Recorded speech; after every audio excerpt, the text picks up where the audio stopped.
Hey, let's do a left hand job. Today, a customer called me and asked me for a toilet, one piece tankless. It's have low pressure. So I was looking the toilet and did the test, and with the remote control, I found it is very low pressure. And see, there is a angle stop on water supply line. I see a filter there. I try to wash and clean it up little bit and see there is small piece is there, and I opened the water supply line.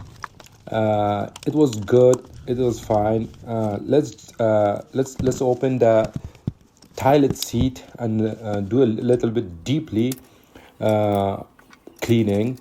There is another filter in the bottom of the seat.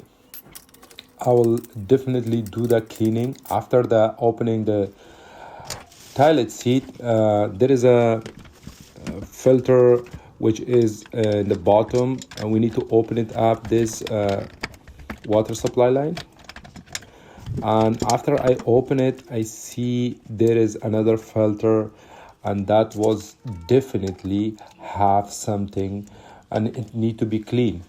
So I washed it again, this one also, and it was good. So I put everything back together, and I connect the water supply line.